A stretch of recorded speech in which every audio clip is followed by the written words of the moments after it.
Hello, fellow refiners. It's Tony here from Refinement, Not Retirement, the podcast, of course, where we encourage you all to focus on refining your life instead of retiring from it.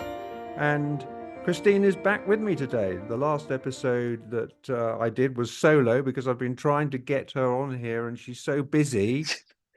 I know, busy, busy, busy. Not sure what I'm busy doing. Sorry, that's been a long time. Been a long, long It's always time. great when I come back on and think, oh my God, why haven't we done one sooner than this? But life seems to be racing by. Racing by it, it is Shoom. indeed. So the last episode that I did without you was about, my pride and joy. What's my pride and Pride and joy? joy. What's my pride and joy? Going up the hill. I Well, don't know what your pride and joy is. it's actually not going up the hill, going up to the bathroom. Oh, What's in yes, the yes, beg your bathroom? pardon. Toto. Toto Roger's Japanese Adventures of toilet. Toto. So I got very involved in talking to our audience about my Oh, Japanese yeah, I hope toilet. It's I a haven't bit listened to sad. it, but I hope it's not too rude really, that you just talk Well, I think you about should about your listen to it. about your bottom habits. Okay, let's stop that. Um, Yes, I okay. think that's enough on that particular subject. Anyway, we've been meaning since the turn of the year to get together on screen again and on audio uh, to talk to you all about the fact that we've reached a milestone. In fact, we've got a couple of anniversaries to talk about. But the main one we want to have a chat with each other about and with you about uh, today is the anniversary of our quitting work. We closed our business down and stopped working on the last day of 2023. Um, Two. ooh, well, we're 24 now. Oh, yes, Yeah, you're quite December right. 31st, Yeah, sorry. 22. Yeah. Sorry, yeah. Dear, oh dear. Otherwise, we'd have only Uh, been retired a month, couple of months. you mean refined? We've been refined a couple of months, yes. We don't like to use the R word, do we? I'm Well, not that R still word, retiring the after retire refining, word. yes. Uh, Yes, so December 31st, 22. yeah, so we decided to quit work, which was, I think, a much bigger thing for me than it was for you. Would you agree with that? I would agree, but actually, I've been very surprised, pleasantly so, because you you seem to have kind of like, all the kids never thought that you would ever do it. I don't think anybody ever did, and the way you used to talk and the way you used to work, and you seem to have embraced it in a way that you never thought you'd ever worked in your life. It's kind of like, having a bloody whale of a time. So Well, it, you're right. I have surprised myself, really.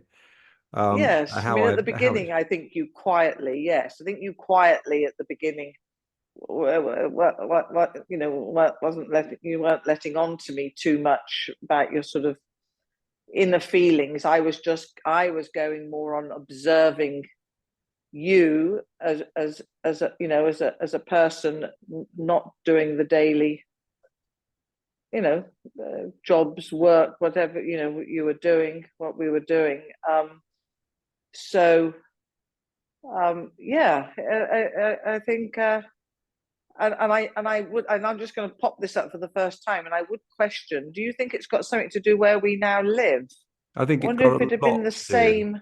Yeah, Yeah, I if think it it's had got a been the lot to same do if with we were that. in London. So let's just, for those that perhaps are new listeners and don't know our story, let's just very quickly say, without going over old ground too much, that we ran a business together for a lot, many, many years.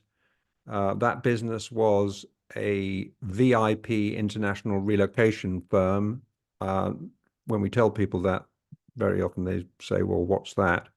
What we did was we worked for big corporations, global corporations usually, uh, and would support them when they wanted to move I think a senior executive, hence the bit VIP, uh, from one country to another. We didn't do domestic relocations. We did international relocations. That was our specialty.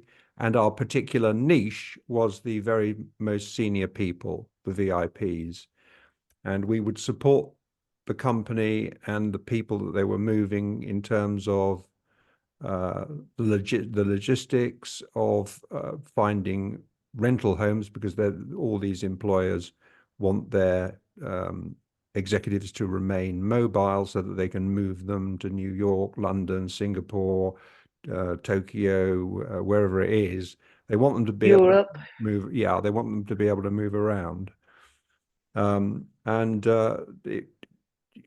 we fell into that business sort of quite by accident, and we fell in love. I think, the two things sort of went hand in hand, really, as they so often do, because, work What is you're such. talking about falling in love with each other? Yes, yes, Okay, yes. I thought you were talking about falling in love yes. with the What do you think I was relocation falling or business. talking about? Well, I don't know. I We, think I'm going to make a confession that I don't think I ever really loved the relocation business, but it no, did, no, but you it have did, told me that. Yes.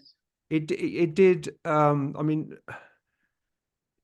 I'm not complaining, because it was a good business to us. Yeah, It and it gave us a worked lot of for us, didn't opportunities. it? It gave us the opportunity to work together, first as a couple, and then, as an unattached couple, and then as a married couple. And I think it's quite rare for married couples to be able to work well together, but I think we pulled that off. But also it gave us a lot of advantages. We were able to do international travel, Yes. not just to have a jolly, although we had a great time doing it, but actually traveling for a purpose, which is something that is important, has always been quite important to me. I'm not a lie on a beach kind of a guy, as you well know. I like to be doing things, and it enabled us to do that. I mean, we went to many international conferences, and we met some wonderful people through the relocation business. Yeah, I was just going to say, and lots of them became friends through the big, so work colleagues as well as friends. And we even a lot of them even came to our wedding, which I think you were saying is which another was anniversary coming up which this was year. actually part of a conference in Las Vegas. Yes, So we even had a purposeful wedding. yes. But no, I think you even I think the morning after our wedding, I think you went off to speak at a conference. seminar, Yeah, didn't so, you? yeah, And I absolutely. and I just lay by the pool. Yeah. It didn't matter too much. I wasn't, I was just No, I think happy. you were. I think you were It quite was, happy. But I going was back to very what happy. you Yeah. originally said, which is what I was going to eventually get round to, was is my contentment in this phase of our lives married to where we now live. And so this relocation business was based in central London, in Kensington, as was our home. And we always loved living there. We used to love going to the theatre. We were only talking about that this morning, weren't we? Yes.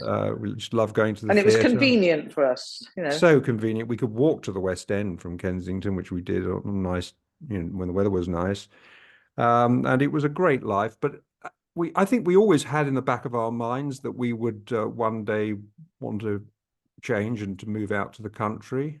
Um, Yes. and And we still weren't talking about retiring then, though, were we? Even when we moved no, out here. no, we weren't. And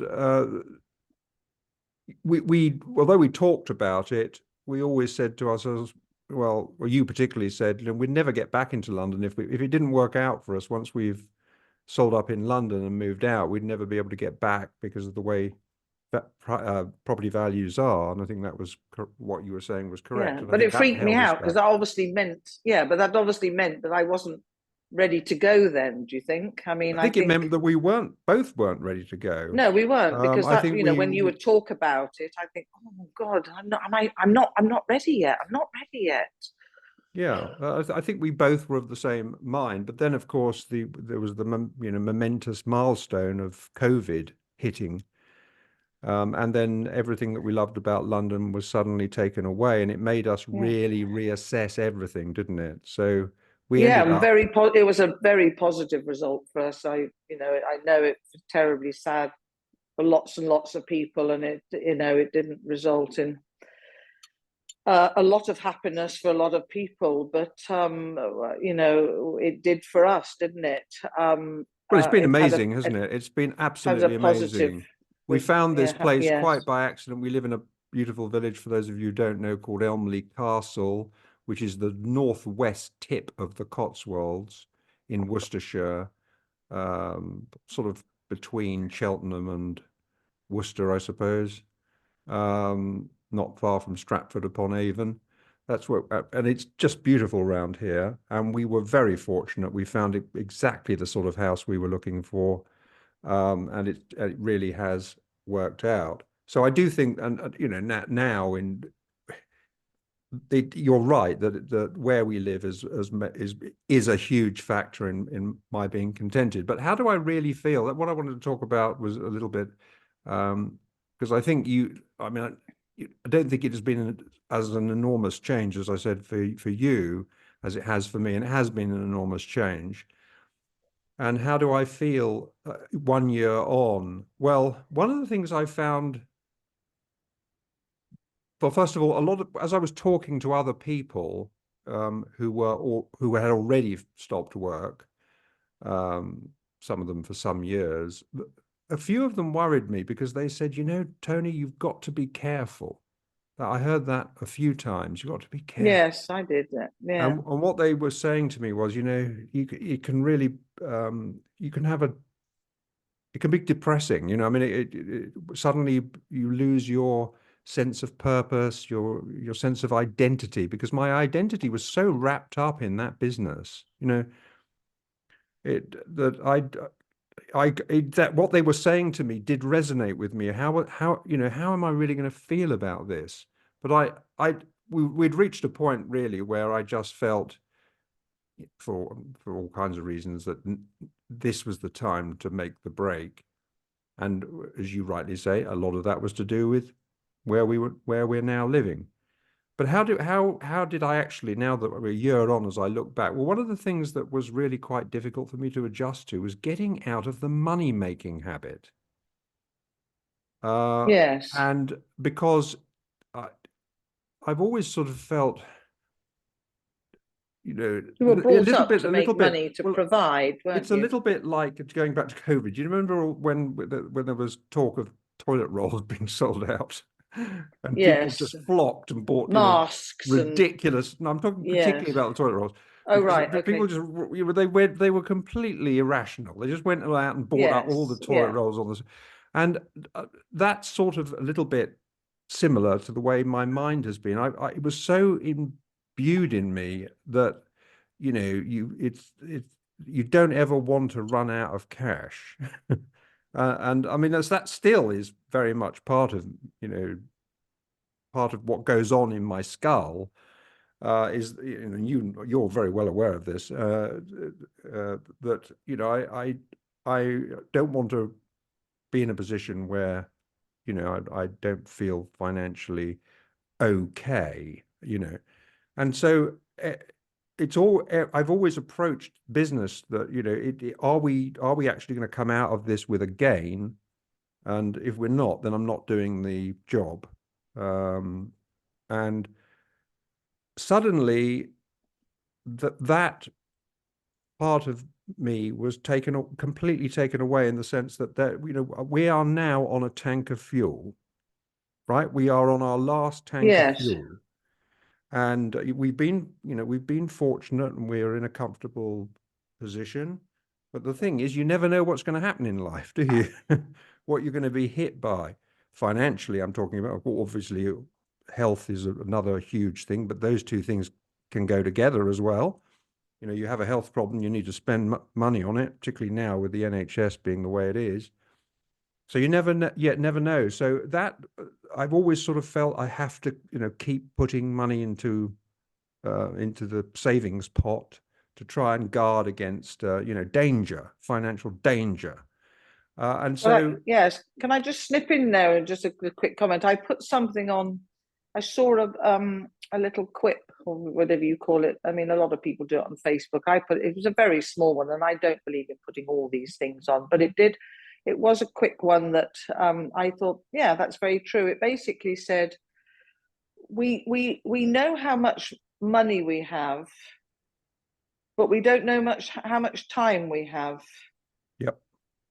Yep. And that, that hit me quite hard, thinking, well, that's true. All these people that spend so much time, they don't think about the time issue. They just think about the money, because that you can control that, and what you've got and what your spend is and what you're spending, and you control that money, and so how much you've got. Your outgoings, your incomings, but you do not know all the time we're doing that how much time we've got.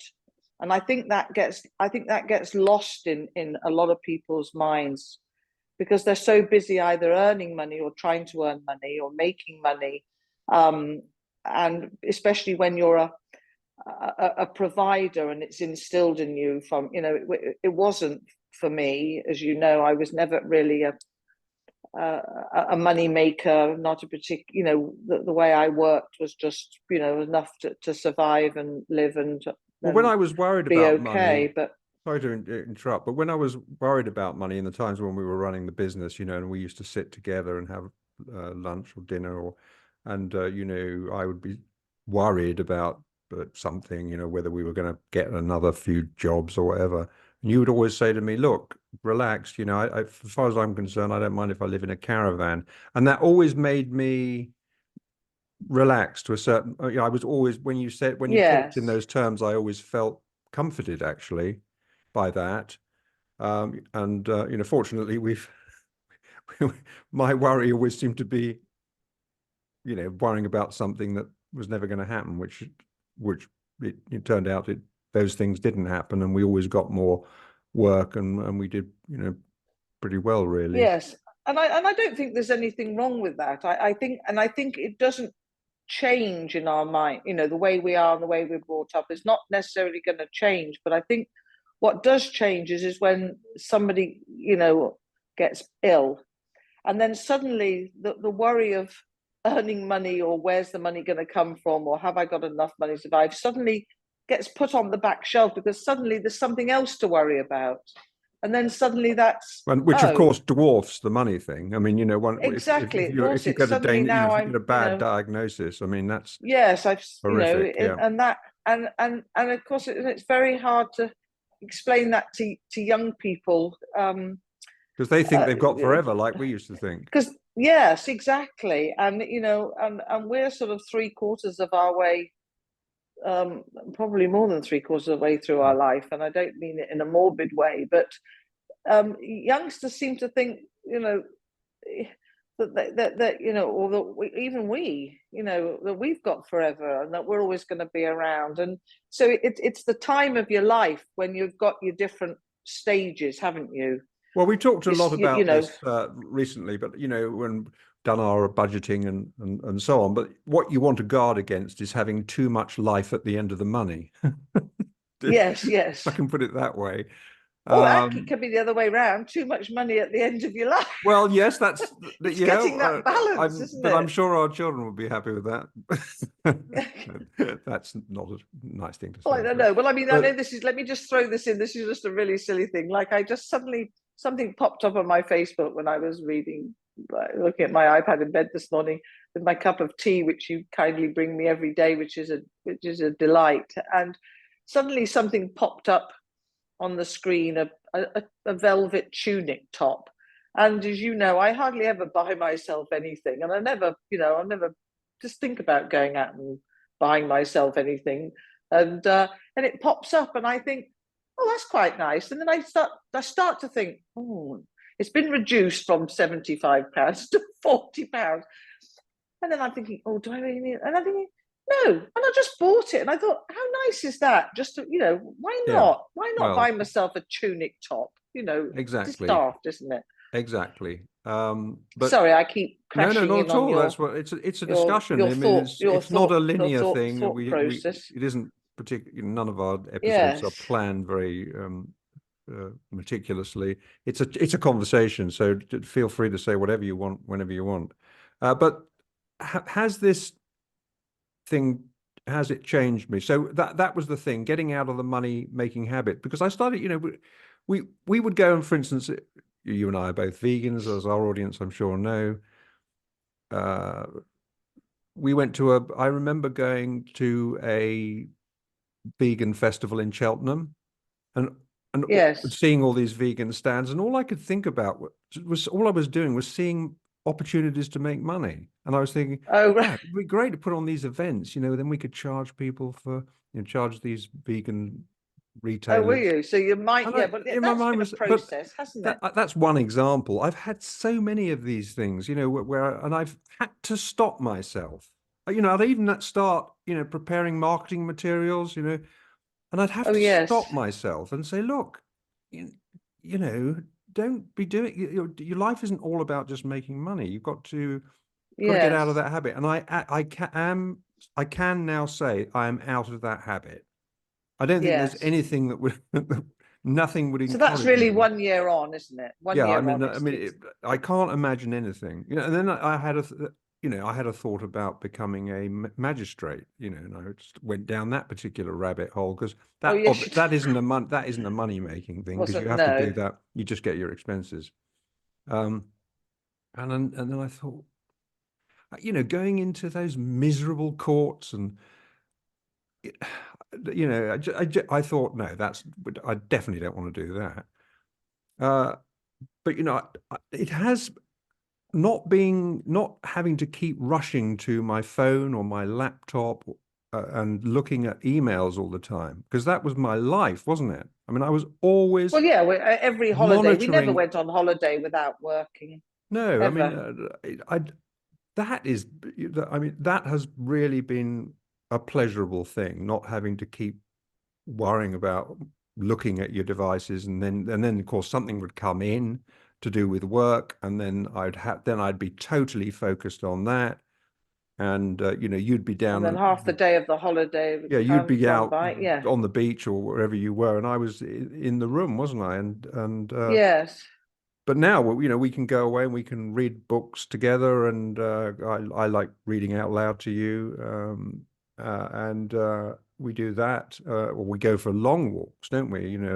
Yes. And Yeah. that's really, really For nice, hours. and I love that, and not having to deal with phone calls and emails, and not having deadlines, and stress points all the time, which all of those things obviously are a part and parcel of running a business.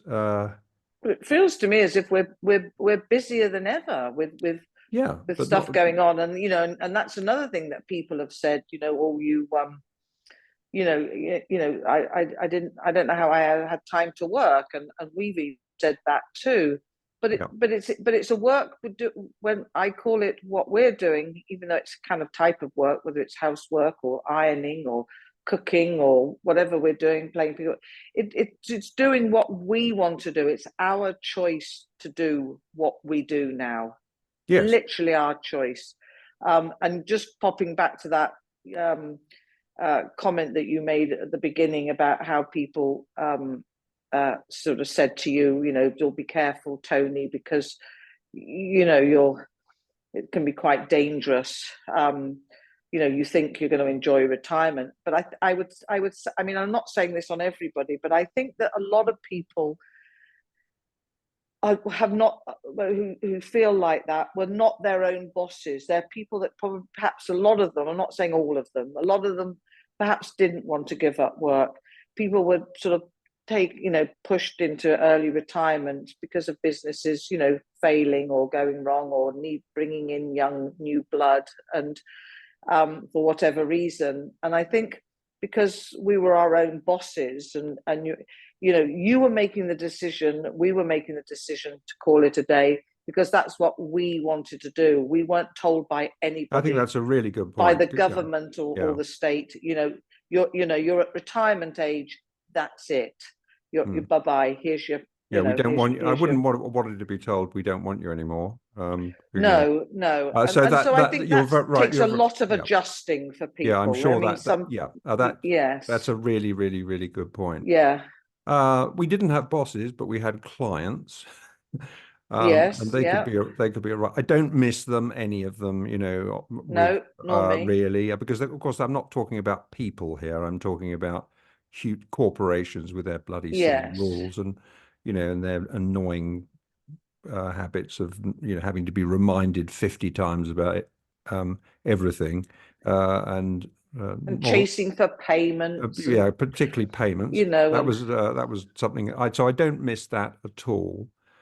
And I don't miss estate agents because we had to deal a lot with estate agents and letting agents because of that was our business. We had to represent the tenants and our companies, and I don't miss them because a lot of them were frankly idiots, or they were just some of them were crooked, really crooked, and there were a lot of also crooked landlords. I mean, all those having to fend off all those bogus claims against deposits. Where yes, the yes, landlord at the end of the tenancy just wanted to have the place redecorated at the tenant's expense, and of course the law yes, protects and that against was awful. all that. So there were a lot of Yes. things like that. I don't miss any of that.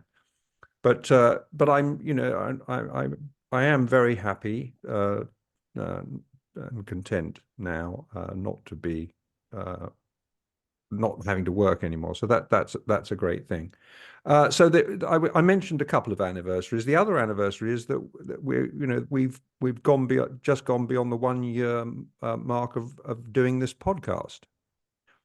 Oh, have we? Yeah, and that I want to give a really strong shout out to Spotify for podcasters because that's the platform that we use. They took over Anchor.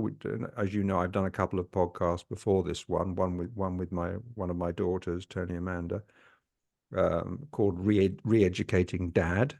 If that's still around, if you we don't actually do it anymore, but it's still on the platforms if you want to check out what my daughter and I were arguing She about. was going to come on and do something with you. She's Weren't going you to talking about doing she's something going to come on and recently? do yeah she's going to come on and do that because one of the things we do want to do is to sort of have a younger audience as well. It's not just wrinkly Yes. people like us. Well, It's she's good it's for because that, isn't she? everybody refinement, life refinement is something that everybody in my opinion should be looking at rather than looking at something I Yes, think is not just negative, our retirement. retirement people. So Yes. she feels the same way, but it's nice to get a young person's perspective on the sort of things that we're talking about, like today. So I am going to be doing one with her soon, so watch out for that. So going back to what I was saying, the Anchor and now Spotify have been really, really great. It's easy to use, and they don't charge anything for podcasters, which is great because we're not, we're not the sort of we don't get anything financially out of this at all. So that would be a barrier for us if we were charged. So and they're very encouraging. The material they put out is to help people with their first podcast with tips and things. Yes. Well, They here, are here, Spotify. Thank yeah, you. they are great. So I wanted to say that and acknowledge that. So I was thinking, as you know, one of the things I would do is, like so many people do this, is to write a book. And I was, that was one of the things that I was keen on doing. But I've changed my mind about that completely. I much prefer doing this kind of thing because I don't want to have to do a lot of work. And writing a book is really, really hard work. I mean, I've made starts on various ideas, and I think, oh my goodness, you essentially have to lock yourself away for a year. Yes. Well, this Uh, is in the now, you see, this is as in you the said, now, writing a and book is just yeah, that by the time you finish it and the time you spent, as you said, locking yourself away, that's yeah, already gone. So that year's gone by. It's part, it's doing stuff. I think it's in the now, really, yeah. And that's important. I came to the conclusion that it was with all the competition there is out there, with people putting their books straight on Amazon, and Amazon keep offering me books for either free or 99p. So Yeah. we So are reading some of those, aren't we? They're actually really good. yes, yeah, And I think I don't want to God, crikey, do all this work and then get nothing. And a friend of mine who No, recently, a friend of ours who recently passed away, I mean, he produced a great book on doubles tennis and tennis doubles domination, it's called. Great book. I mean, really, really good. And he got endorsements from, the Williams sisters Serena and the Williams, Bryan yes, brothers and all these people. And he still had couldn't tremendous sell it. difficulty. He No, didn't make any money. He lost money. Um, uh, Sadly, he's now departed from this planet. But, one of my best friends at school, Randy, an American, I was chatting to him on the rare occasions I get to talk to him um, about writing a book, and he's sort of done all these things in his life, and he said to me, writing a book is really really tough, but the most difficult part about writing a book? I said, no, tell me. He said, getting anyone to read it. I thought, yes, you know yeah, what? That's probably true.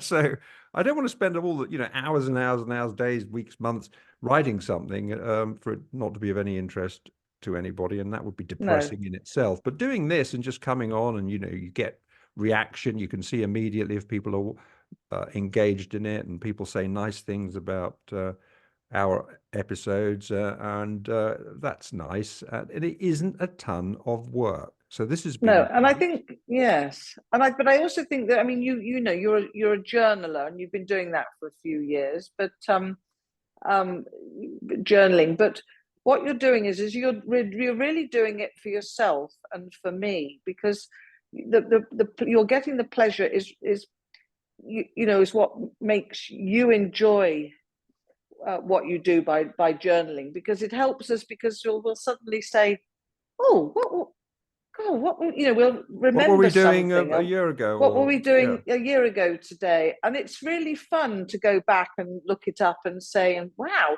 little memories that we would completely have forgotten about, yeah, that's right. and little incidents, and but that is for us, isn't it? And Absolutely. that's what makes. I think I don't mean it to sound in a selfish way, but it's. I think it has to very often do is sort of try thinking about what makes everybody else happy all the time. Is what makes us happy and what makes one, when I say us, I mean oneself happy. I agree. You mentioned it Because briefly. Of it's course, so important. yeah, you're quite right. I'm hurrying a little bit because we're running out of time. But the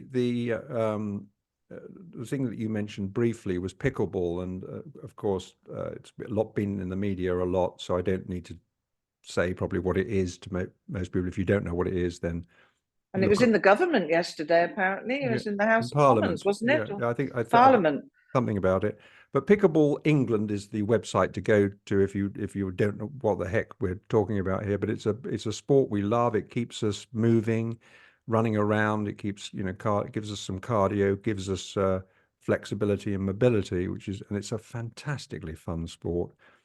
So we run a group here in the Cotswolds called Cotswolds Picklers, and lovely people. Another thing is you meet great people through it as well. So there are episodes on pickleball if you want to go through our previous episodes and check those out if you haven't listened to that. But we're going to be talking about a lot of subjects. We're going to be. Hope that I can persuade Christine here to commit to doing this because she's great at it. I'm sure you all agree. She's lovely to listen to. She always speaks from the heart, and I want to do more of this with her. And we've got lots of interesting things to talk about. So, for instance, recently we replaced our two Teslas with a Tesla and a one of the new ones that's come out, the Model 3 Highland. We want to talk to you about that process. We also bought a Mini Electric for Christine, which is a completely different experience Yeah. altogether. We want to All tell right, you, such we fun, want to fun, tell you fun. Yeah, about we have to that. talk about that one. We want to tell you about further life refinements that we've made, not just Japanese toilets, but lots of other things. And yeah, and we've got some really interesting travel plans, and we talk about new trips all the time that we want to make while we're still able to. We've still got, fortunately, health. We're still in reasonable health, etc. So I want to talk to you about that. But so I'm going to sign off now because we are very, very close to our deadline. and so must say to you goodbye. But please do stick with us, and do check out our Refinement Not Retirement Facebook page, which is a good place to engage with us. But other than that, all that said, it's goodbye from me. That's goodbye from me, everybody. Thank you. See you next time. Bye for now. Bye.